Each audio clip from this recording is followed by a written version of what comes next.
Well, hello there, TikTok, YouTube, Instagram, Facebook. It doesn't matter, really, does it? As I always bring y'all some updates, I want y'all to check out the Phillies and the New York Mets. Look at that score. Can you see that? 11-5 in the bottom of the sixth. The Pirates done already ran through all their pitchers, pretty much. The first inning pitcher had 30 pitches plus. I mean, who does that? And all we've been seeing is the Mets getting straight in the Pirates. Hey, you know what I'm talking about? But anyway, I didn't come here for that. What I came here for was, came here to bring you a question. And all I'm saying is, as a parent, I gotta say most of my kids, if not all, turned out to be pretty special. Meaning that they listen, and most of them, they very successful. And I'm not saying that,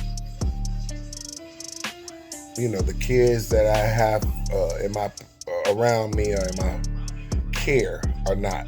I'm not saying that. I'm saying most of these kids are very advanced and they're very successful. They're doing what they're supposed to. They're listening to their elders or somebody that they look up to, and you know, they're learning and they're doing the best they can with what they have. And I appreciate that, and I really respect that. Don't get me wrong, don't get me twisted. But what I have a problem with is I can remember when I was a kid, you know, teenager, young adult, early 20s, even into the early 30s. Because I was a tough cookie. I wasn't an easy kid, but I didn't have the father figure. I didn't have no male role model. I had a mother who cared.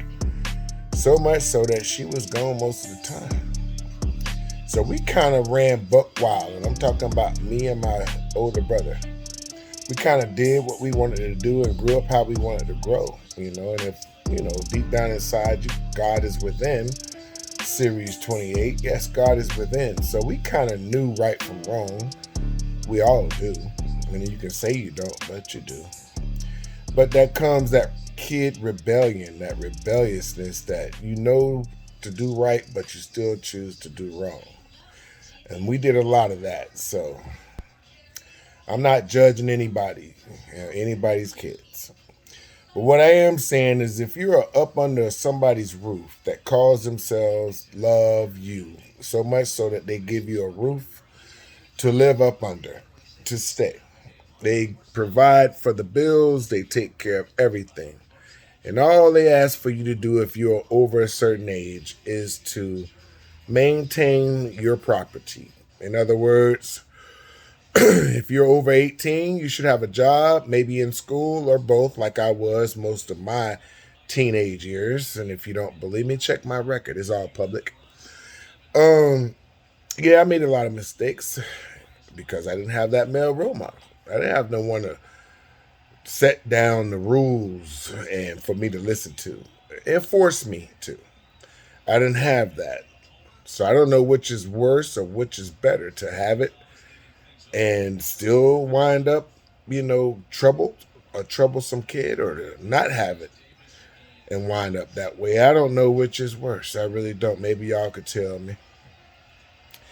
But what I do know is that I really did the best that I could to be self-sufficient. What does that mean, Brother Herman? That means I always had a job, was in school, and always looking to do more. Always. Always trying to help, not trying to hurt. I really didn't try to hinder people. I got around wrong crowds and I started doing wrong things as a teenager and so forth.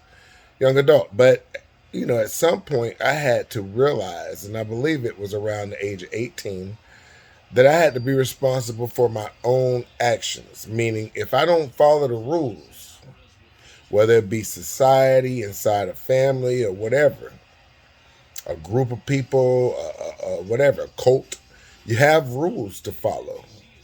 Even inside those walls, the prison walls, inside a jail, if you don't follow a certain set of rules, well, you're going to get your ass handed to you. So what I'm trying to say is, in a nice way, is People may love you. They may have and want the best for you. But they also have a set of rules. So if you don't follow the rules, well, there's only one Yeshua. There's only one Jesus. There's only one Yahusha. And these are all three in one person. Because we're all talking about the Son of God. And he is the only one that can turn the other cheek. He is the only one that can love you unconditionally without conditions attached. What are you saying, Brother Herman? What I'm saying is everybody's got their breaking point. Our parents, our teachers, our employers, our family members, our neighbors,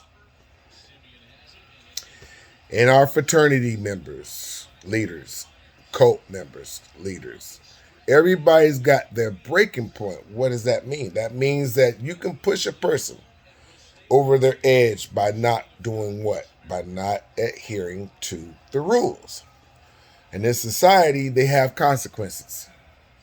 Well, guess what?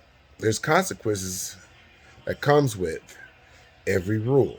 So if you break it, be prepared to face the consequence of breaking it. Some of us will give you a second chance. Some of us will give you a third chance. Some will give you fifth and 10th chances. Some will try to be like God in many chances. But even there's a certain limit when it comes to God. Don't push your limit. This has been another one of Brother Herman's sermons. Inside of Series 26, God is within. Use him. Listen and abide by his principles, his values, his rules.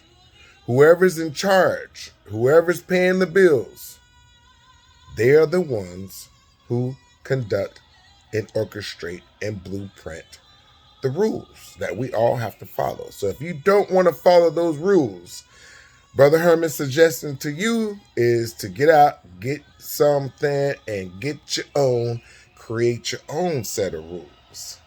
Then you ain't got to follow those rules. Who pays your bills and your dues? Till next time. When I launch episode, I believe this one was number 5 or 6. So when I launch episode number 6 or 7, I don't keep track no more. It's too many. And as you can see, I don't even write nothing down. I just give it to you how it drops in my spirit. But yeah, we're going to have a fantastic baseball season. It's going to be beautiful. The Rays going to come out and dominate. You'll see. Don't count spring training. You can't count the pre-games of any team, any profession. Not football, not basketball, none of that. Because all they're doing is testing and see where they're at. And most of that's the bench. That's not your starters. So what we want to do, even as a player, a coach, we want to have a set of rules that we all have to follow. And if you don't follow those rules, I don't care what your title, you have to face consequences. We're talking everything from the top to the bottom, president to the staff. We're talking about everybody has a set of rules to follow. And if you think you don't, then you need to go make your own set of rules. Until next time, I want y'all to take care of yourselves and each other. May God continue to bless each and every one of us. You have a great rest of your day, your afternoon, and your night. This has been another one of Brother Herman's sermons. And I'm out.